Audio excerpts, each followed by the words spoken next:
आज का जो आर्टिकल आपके पास है वो है पावर। पावर के डेफिनेशन अगर आप देखें तो वो है rate of doing work with respect to time. अगर आप देखें कि वो आप विद रिस्पेक्ट टू टाइम कितना वर्डन कर रहे हैं और आपको कितना टाइम लग रहा है, तो हम कहेंगे कि ये आपके पास क्या बन जाता है, आप इतनी पावर्स को जनरेट किए जा रहे हैं। एक और भी डेफिनेशन होती है जिसको हम कहते हैं कि dot product of force and velocity. Dot product of force and velocity is also called power.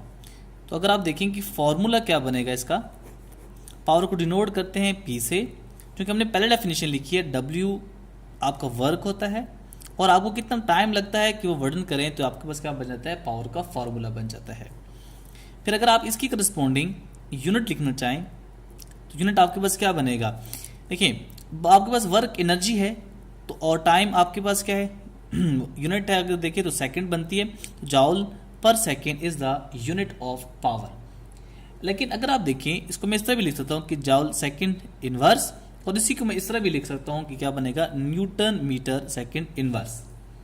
अगर मैं SI बेस यूनिट की बात करता हूँ तो SI बेस यूनिट आपके पास जो पावर की बनेगी वो बनेगी kg meter square second inverse. अगर आप और मज़ीद यूनिट्स की बात करें, अदर यूनिट्स में अगर आप देखें तो हमारे पास हॉर्स पावर में भी इसको क्या किया जाता है, मेजर किया जाता है। और 1 horse power is equal to 746 आपके पास बराबर होता है किसके, वॉट के। यानी अगर आप देखें ये बराबर होगा 0.746 किलो वॉट के बराबर आ जाएगा।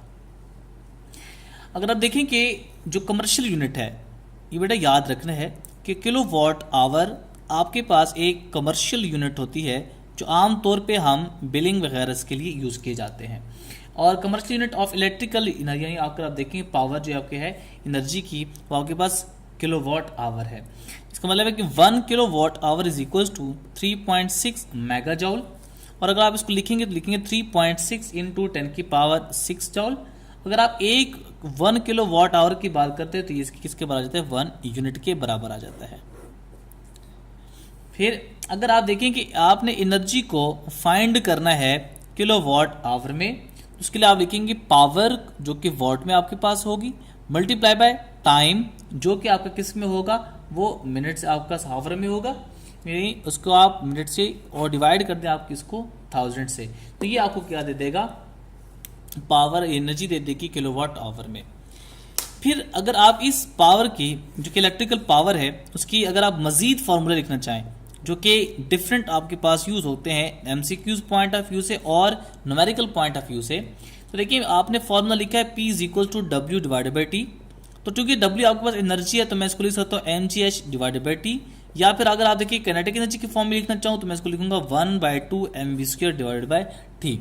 तो mgh डिवाइडेड बाई T या फिर half mv² divided by T, दोनों फॉर्मूले बनते हैं किसके, पावर के। एक और फॉर्मूला भी आपके पास होता है, W डिवाइडेड बाई T है, आप वर्ड को पुट करें F dot D divided by T आ जाएगा, और D डिवाइडेड बाई T किसके बराबर होता है, V के, उसका बनेगा P is equal to F vector dot V vector.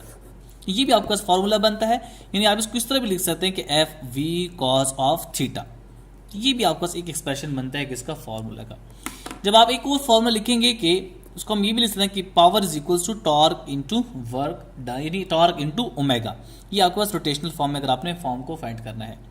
अगर आप इलेक्ट्रिकल सर्किट्स की बात करते हैं उसमें आपके पास फॉर्मूला होता है P is equal to IV, और इसके मुख्तलिफ एक्सप्रेशन बनते हैं। आपके पास एक बनता है I²R और एक बनता है आपके पास V² डिवाइडेड बाई R। यानी आप अगर V को I पुट करें तो I इंटू I² R बन जाएगा, और अगर आप यहाँ I को V बाई R पुट करें तो ये बन जाएगा V² डिवाइडेड बाई R।